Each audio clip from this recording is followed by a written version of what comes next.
예, 안녕하세요. 애니스타임 하나님의 시간.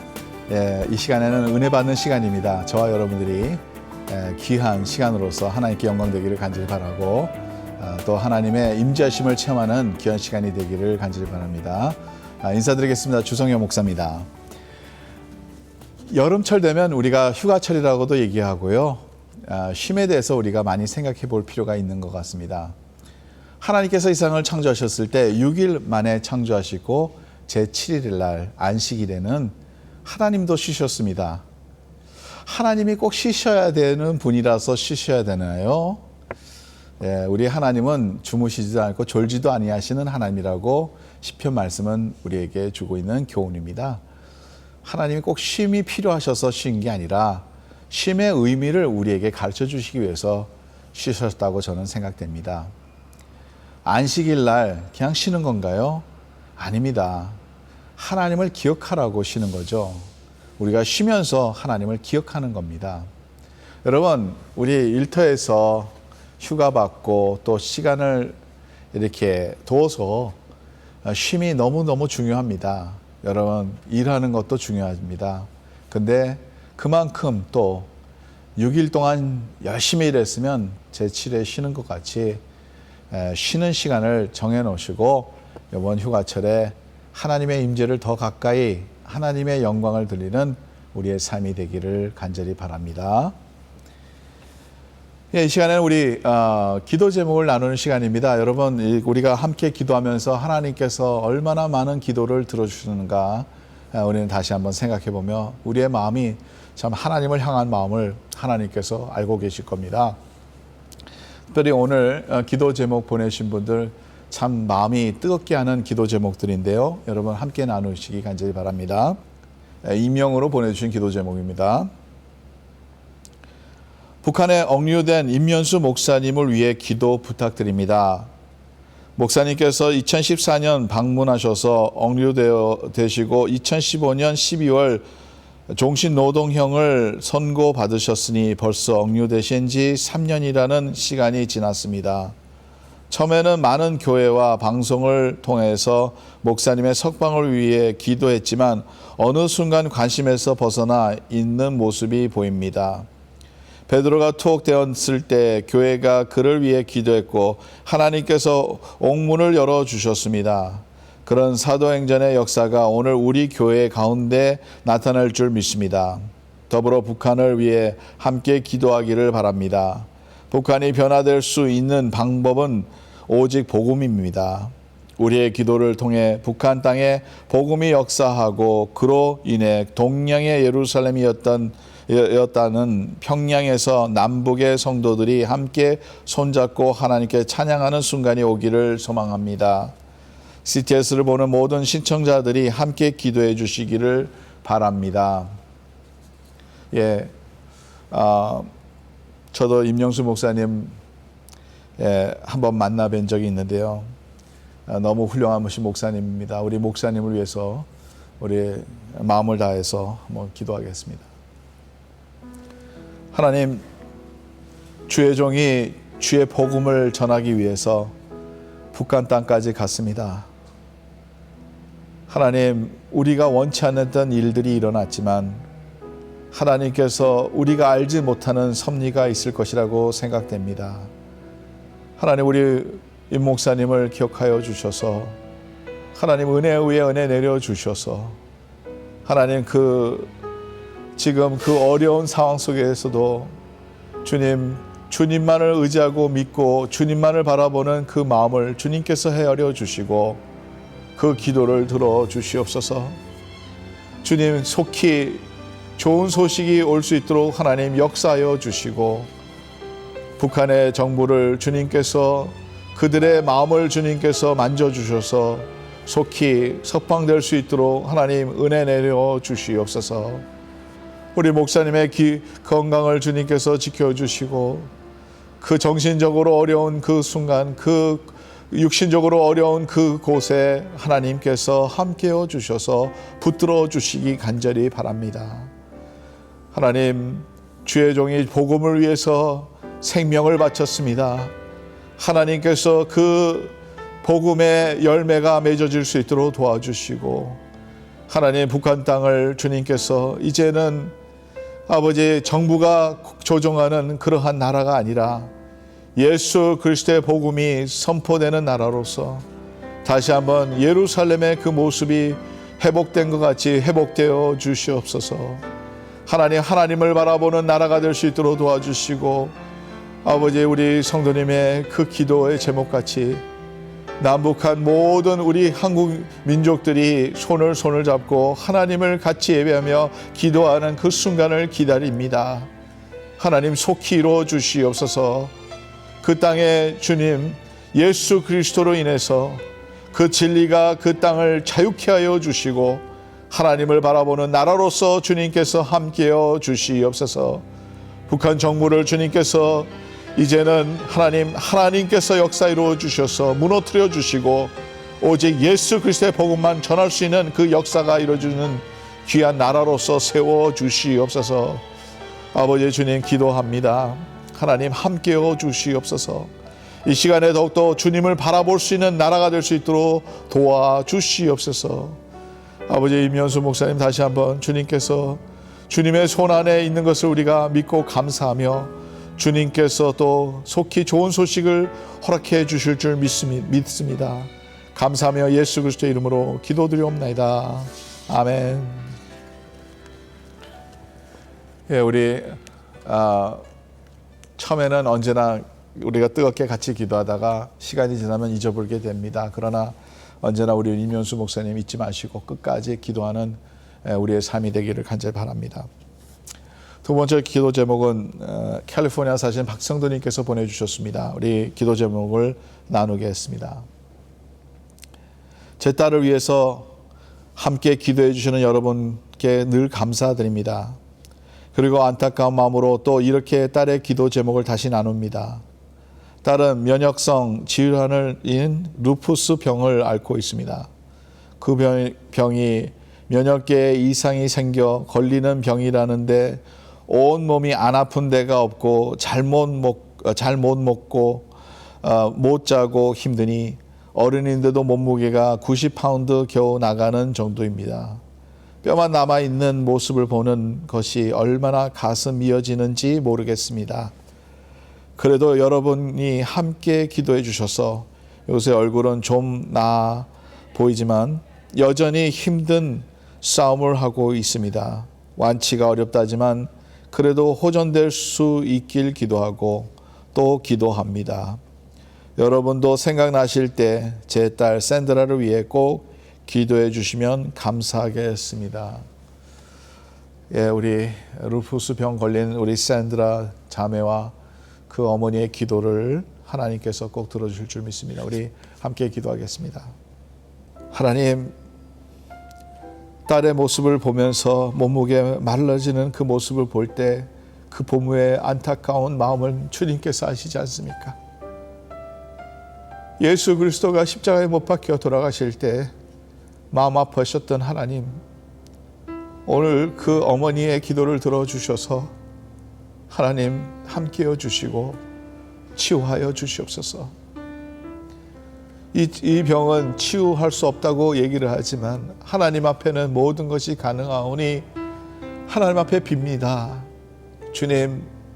주님께서 원하신다면 깨끗하게 할 수 있나이다 했던 그 나병 환자의 그 기도가 오늘날 우리의 기도입니다. 주님께서 원하신다면 깨끗하게 하실 수 있습니다. 하나님, 이 딸에게 하나님 은혜 내려 주셔서 그 온몸이 아픈데 그 고통 가운데서도 하나님의 은혜로 채워주시고 하나님께서 함께해 주셔서 치유하여 주시옵소서. 그 안타까운 심령을 주님께서 헤아려 주시고 붙들어 주시고 그 가운데서 하나님의 넓으신 은혜로 채워주시며 하나님의 사랑이 그 순간순간마다 그를 붙잡아 주시고 함께해 주시옵소서. 우리 성도님의 기도를 주님께서 들어주시고 어머니의 그 기도를 들어주실 줄 믿습니다. 하나님 함께해 주시고 희망 잊지 않게 해주시고 온전히 하나님만 바라보며 구원의 손길을 기다리는 부모로서 하나님 오늘 주님의 구원이 그 땅에 그 딸 위에 이루어질 수 있도록 주여 도와주시옵소서. 감사하며 모든 말씀 우리 주 예수 그리스도의 이름으로 간절히 기도하옵나이다. 아멘. 예, 우리 딸을 위해서 기도하는 어머니의 기도, 여러분은 잊지 마시고 우리 다 같이 함께 계속 기도했으면 좋겠습니다. 우리 시청자 여러분들, 이렇게 기도 제목 간절하게 부탁하는 기도 제목을 꼭 잊지 마시고 여러분들 아침마다 새벽마다 기도하실 때 꼭 같이 기도해 주셨으면 감사하겠습니다. 여러분, 여러 기도 제목이 있습니다. 우리 CTS 기도 제목을 보내주셔서 우리가 함께 기도하면서 하나님의 은혜를 우리는 기다리겠습니다. 예, 이제는 우리가 여름이 되면서 몸도 마음도 많이 지치죠. 그래서 휴가로 떠나신 분들도 많습니다. 근데 우리가 또 한 가지 꼭 생각해야 될 것은 영적으로도 충전이 필요하죠. 그래서 많은 분들이 단기 선교회를 다녀옵니다. 교회들이 지금 7, 8월 달에 단기 선교회를 떠나거나 계획 중에 있는 교회들이 많은데요.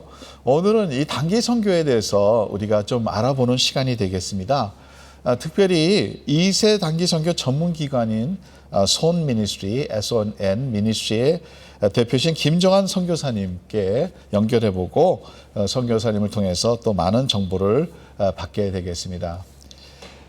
김정환 선교사님, 안녕하세요. 네, 안녕하세요. 네, 수고하십니다. 반갑습니다. 예, 반갑습니다. 네네. 예, 오늘 이 CTS에서 이렇게 시간 주셔서 이렇게 좋은 단기 선교에 대한 내용을 말씀해 주셔서 감사합니다. 네, 예. 우리 CTS가 이렇게 꼭 필요한 내용들을 프로그램을 만들어 주셔서 참 우리 선교계 쪽에서도 볼 때 참 감사한 그런 방송이 되어서 참 좋습니다. 예. 제가 몇 가지 좀 질문 드리겠습니다. 그 선교사님 그냥 말씀해 주시고요.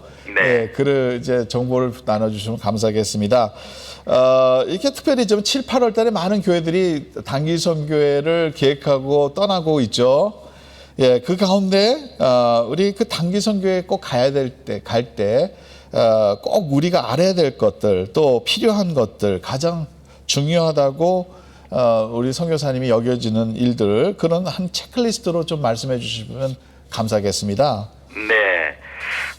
저희가 선 미니스트리가 사실은 2세들 미주 한인 교회들을 대상으로 한 2세들을 위해서 예. 우리가 연합 단기 선교를 오래 해오고 있었습니다. 예. 그러면서도 저희가 현장 선교사님들이 예. 어떤 단기 선교를 원하는지를 예. 사실은 설문조사를 계속 해왔습니다. 그래서 예. 단기 선교팀이 어떤 준비를 해야 되는지라고 말씀을 해주셨는데, 예, 선교사님들이 가장 원하시는 거는 단기 선교팀의 어떤 기능이나 뭐 사역 내용보다도 예. 그 20년 동안 3번의 설문을 했을 때 예. 역시 1위가 영성 훈련이었어요. 아, 예. 예, 그래서 영성 있는 단기 선교팀이 오는 거를 가장 원하는 것이 예. 늘 1위였고요. 예. 또 두 번째로는 문화 이해였습니다. 예. 그래서 선교팀들이 와서 예. 미국식으로 행동하거나 예. 한국식으로 행동하거나 이런 것들이 사실은 현지에서 복음을 전하거나 또 예. 현지인들이 복음을 수용할 때 예수 그리스도를 이해할 때 참 그 문화적으로 벽이 되기 때문에 현지 문화를 잘 이해해야 된다라고 두 번째로 얘기했고요. 예, 세 번째로는 역시 선교팀이기 때문에 제일 중요한 그 목적과 또 훈련이 미리 전도를 할 수 있는 훈련을 해오라는 거죠. 예, 그 보면은 이게 선교팀들이 오다 보면은 사실은 좀 약한 것들이 뭐 공율 사역이라든지 구제 사역이라든지 뭐 그런 것 쪽에 의료 사역이라든지 이런 것들에 그 기능적 사역에 대해서 초점을 많이 두고 있는데 실제로 선교사님들은 그런 사역을 통해서 복음을 전하고 예수를 믿는 사람들이 나오는 것을 원하는 거죠. 그렇겠죠. 그래서 이제 세 번째로는 전도 훈련이 제일 중요하다 그랬고 그다음에는 또 이제 나라마다 뭐 기후도 다르고 또 음식도 다르고 그래서 적응을 해야 되고 그렇기 때문에 선교팀들이 가면은 아픈 경우가 많아요.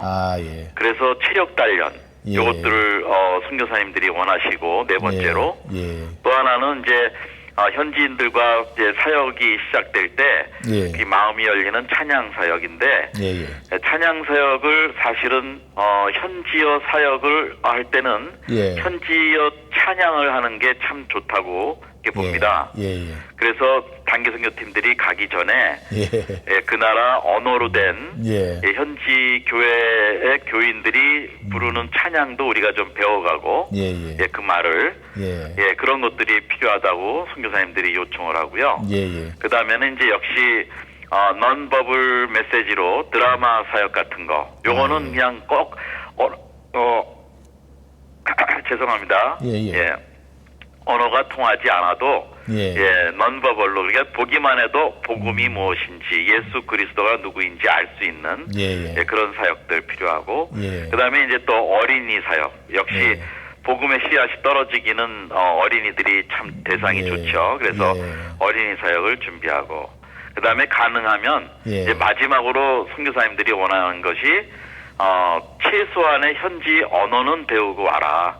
아무리 짧게 와도 뭐 정말 인사부터도 좀 배우고 그럴 수 있도록 하자는 게 이제 8가지의 리스트였습니다. 그래서 정리하면 영성훈련, 문화이해, 전도훈련, 체력단련, 그다음에 찬양사역, 드라마사역, 어린이사역, 현지 언어. 요거는 저희가 20년 동안 3번에 걸쳐 할 때마다 300명 이상의 선교사님들한테 설문했는데 변하지 않는 순입니다. 이거는 같은 순위로 선교사님들이 원하고 있었습니다. 네.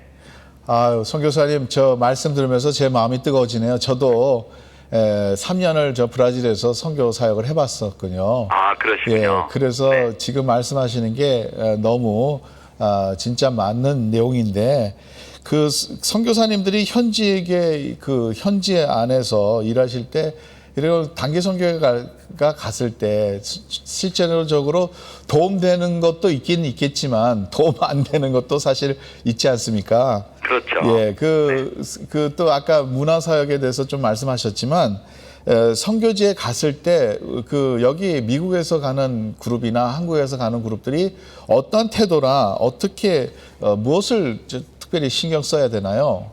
네, 그거는 또 아까 1위로 영성훈련이라고 그랬는데요. 제일 중요한 영성훈련 중에 어떤 팀원들이 가져야 되는 그 태도냐 그것은 또 하나는 사실은 영적 전쟁에 대한 개념이에요.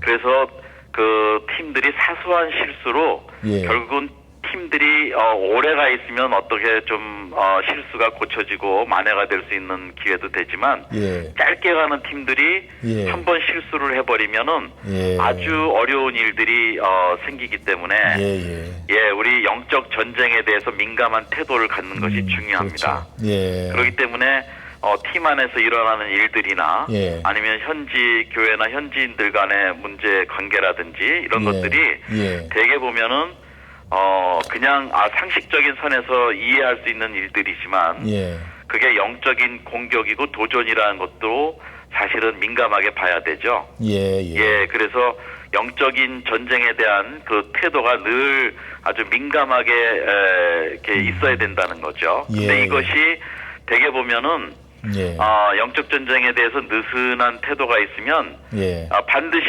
이 영적 전쟁에 이게 지는 일들이 많이 있습니다. 그래서 그 예배와 기도에 아주 철저하게 그 현지에서 생활할 때 아주 성공적으로 하는 것이 중요하고요. 그 다음에 이제 또 하나는 선교사들이 원하는 거는 아까 문화도 얘기했는데 거기에 따라오는 얘기가 그 현지인과의 관계예요. 그러니까 현지인들은 사실은 이 팀들을 평생 처음 보기도 하고 마지막 보는 이제 그런 만남이 되는 거거든요. 그렇기 때문에 그 첫 만남과 이 마지막 만남이 어떤 인상을 주느냐에 따라서 정말 그 단기 선교팀이 그리스도의 편지가 되느냐 아니면 그렇지 못하고 오히려 기독교를 좀 불식하게 만드는 결과가 되느냐가 이제 나오겠죠. 그래서 늘 사랑하고 겸손하고 또 섬기는 자세가 필요해요. 아유, 참 귀한 말씀 많이 주셨습니다, 선교사님. 그 시간상으로 제가 마지막으로 한 질문만 더 하고 네. 예, 마치도록 하겠습니다. 그 이제 이게 선교를 한번 갔다 오면 일평생 동안 우리의 마음에 이 단기 선교의 경험이 우리의 마음에 남아 있는데요. 특별히 우리가 교회에 와서 또 이제 다시 돌아와서 이런 폴로업을 어떻게 해야 되는지 그래야지 좀 우리가 좀 이것을 오래 간직하고 또 하나님께 영광되며 우리에게도 열매 맺는 그런 일이 될까요? 네. 이 단기 선교의 단어가 예. 이 선교라는 단어 앞에 단기가 붙기 때문에 예. 사람들이 이 선교를 좀 오해를 해요. 예. 네, 단기 선교도 사실은 선교입니다. 예. 그러나 장기 선교보다 어떻게 보면 더 중요한 선교입니다. 예. 한번 들어가서 처음 만나는 사람들한테 평생 처음 복음을 전할 수도 있는 것이기 때문에 선교라는 개념을 먼저 가져야 되고 또 교회가 팀이 갔다 온다 하면은 이 선교 팀원들이 가지고 있는 것이 뭐냐면 선교 공감력이 커지고 와요.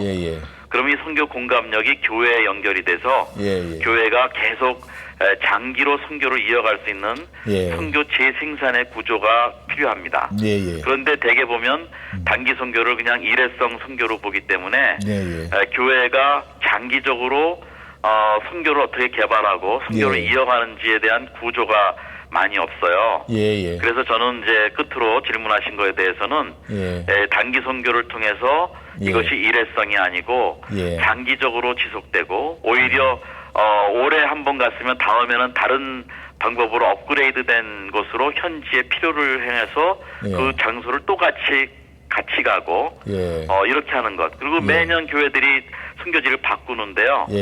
그것도 필요하지만 한 번 가면은 좀 더 몇 년 동안은 가서 거기서 정말 선교사님이 그 선교가 잘 성장할 수 있도록 도와주는 것도 구조가 필요하다고 봅니다. 아유, 너무 감사합니다. 오늘 진짜 유익한 정보 많이 주셨고요. 우리 그 교회 또 우리 현재 여기 미국에서 사시는 분들과 또 한국에 계신 분들이 주의해야 될 면들 많이 잘 들었습니다. 선교사님 감사합니다. 다음에 또 좋은 정보 많이 부탁드립니다. 네, 수고하십시오. 안녕히 계세요.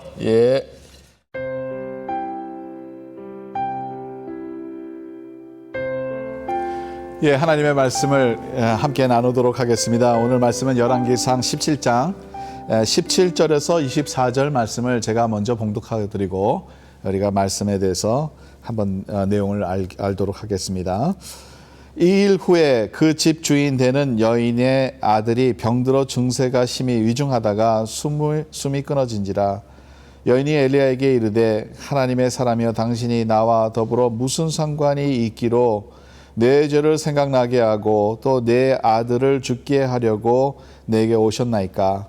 엘리야가 그에게 그의 아들을 달라 하여 그를 그 여인의 품에서 받아 안고 자기가 거처하는 다락에 올라가서 자기의 침상에 누이고 여호와께 부르짖어 이르되 내 하나님 여호와여 주께서 또 내가 우거하는 집 과부에게 재앙을 내리사 이 아들을 죽게 하셨나이까 하고 그 아이 위에 몸을 3번 펴서 엎드리고 여호와께 부르짖어 이르되 내 하나님 여호와여 원하건대 이 아이의 혼으로 그의 몸에 들어오게 하옵소서 하니 여호와께서 엘리야의 소리를 들으심으로 그 아이의 혼이 몸으로 돌아오고 살아난지라. 엘리야가 그 아이를 안고 다락에서 방으로 내려가서 그의 어머니에게 주며 이르되 보라 내 아들이 살아났느니라. 여인이 엘리야에게 이르되 내가 이제야 당신은 하나님의 사람이시오 당신의 입에 있는 여호와의 말씀이 진실한 줄 아노라 하니라. 아멘. 가뭄 가운데 하나님의 은혜 또 하나님의 기적, 지난 2주 동안에 우리가 이 말씀을 나눴습니다. 오늘 말씀을 보면 하나님의 기적이 분명히 있고 하나님의 공급하심이 우리에게 있고 하나님의 은혜가 있는데 왜 어려움들은 계속 생기나요? 참 우리가 우리의 신앙생활 하다가 많이 질문하는 질문입니다. 하나님, 내가 하나님을 위해서 이렇게 살고 있습니다. 최선을 다하고 있습니다. 근데 왜 나에게 좀 더 쉬운 길이 아니라 더 어려움이 있을까요? 오늘 말씀도 그러한 일들이 일어나고 있습니다. 이 과부가 엘리야를 받으면서 엘리야를 잘 섬겼습니다. 먹을 것이 없는데 먼저 엘리야에게 줬고 먼저 엘리야에게 그 먹을 것을 줌으로써 그 가정이 계속 공급받게 됩니다. 그런데 웬일입니까? 그 아들이 죽게 됩니다. 병을 앓게 되고 죽게 됩니다. 이 여인은 참 이것을 어떻게 생각해야 될지 모르고 오히려 엘리야에게 와서 원망하게 되는 내용을 오늘 말씀을 통해서 보게 됩니다. 사실 이 본문을 잘 읽어보면요, 참 말이 안 맞는 내용들이 좀 몇 가지가 있어요. 이 여인이 와서 그럽니다. 내 아들을 죽게 하려고 내게 오셨나이까 하고 질문합니다. 근데 그 전에 있었던 내용 중에서 특별히 12절에 보면요, 뭐라고 하냐면 이 작은 밀가루와 이 가루와 이 기름으로 떡을 하나 구워서 작은 조각을 하나 구워서 우리가 먹고 죽을 날을 기다린다는 거예요. 죽을 날을 기다렸는데 이 아이들이 진짜 죽었으니까 이 아들이 진짜 죽은 것 가운데서 엘리야에게 와서 원망하게 됩니다. 사실은 이 마음이 우리의 마음 아닌가 생각해 봅니다. 우리 인간은 본질적으로 하나님 앞에 아쉬울 때는 아쉬운 소리 하죠. 하나님께서 은혜 주셨습니다. 은혜 주시면 또 거기에 맞춰서 우리의 마음이 본질된 그 마음의 그 중심이 변질될 때가 종종 있다는 거예요. 여러분 여기에서 보세요. 아들을 죽게 하려고 내게 오셨습니까? 이 질문을 들은 엘리야는 하나님 앞에 와서 기도를 합니다. 여기에서 귀한 우리에게 중요한 교훈이 있다는 것이죠. 여러분 하나님의 말씀에 순종하고 그 말씀을 믿었습니다. 그 말씀을 믿으니 기적이 이루어집니다. 근데 그것으로 끝나면 안 된다는 거예요. 그 기적이 계속적으로 나에게 계속적인 기적의 삶을 우리가 살려고 하면 우리의 믿음은 식어지면 안 되고요. 계속 하나님을 믿고 하나님 앞에 우리 자신을 맡길 수 있는 그런 믿음이 생겨야 된다는 거죠. 여기 보세요. 이 아이를 엘리야는 달라고 합니다. 그 아이를 엘리야에게 줍니다. 엘리야는 좀 이해가 못하는 그러한 방식으로 아이를 자기 침대에다 눕혀서 거기 위에 아이 위에 얹혀서 기도를 하게 되고요. 근데 그 기도 내용을 한번 보세요. 22절이죠. 여호와께 엘리야의 소리를 들으심으로 그의 아이의 영혼이 몸으로 돌아오고 살아난지라. 하나님 앞에 기도를 했더니 엘리야의 소리를 하나님께서 들으셨다는 거예요. 여러분 우리는 기도라는 게 있습니다. 이 기도라는 이 무기는요, 영원한 것이죠. 이 기도는 우리가 하면 할수록 하나님의 기적을 계속 우리는 맛볼 수 있는 귀한 하나님께서 우리에게 주신 무기입니다. 우리는 기도하면 됩니다. 어려움이 또 오면 또 기도하면 됩니다. 죽음이 오면 기도하면 됩니다. 그 죽음 가운데서 하나님은 부활하는 부활의 역사를 우리에게 보여주고 계시기 때문에 예수님은 반드시 사망 권세를 이기시고 부활하신 예수님입니다. 그 예수님을 믿는 저와 여러분들은 부활의 능력을 믿고 주님 앞에 나올 때 어떤 상황 속에서도 끝까지 주님을 믿고 끝까지 우리의 삶을 주님 앞에 맡기고 끝까지 주님의 기적을 기다리고 기도로서 모든 것을 이겨내는 저와 여러분들이 되시기를 간절히 바랍니다. 가뭄 가운데서도 하나님의 은혜, 하나님의 기적, 이 맛봤던 엘리야와 그 엘리야에 있는 모든 사람들, 오늘 저와 여러분들이 그 기적을 맛보며 그 기적 가운데서 승리하는 우리의 삶이 되기를 간절히 바랍니다.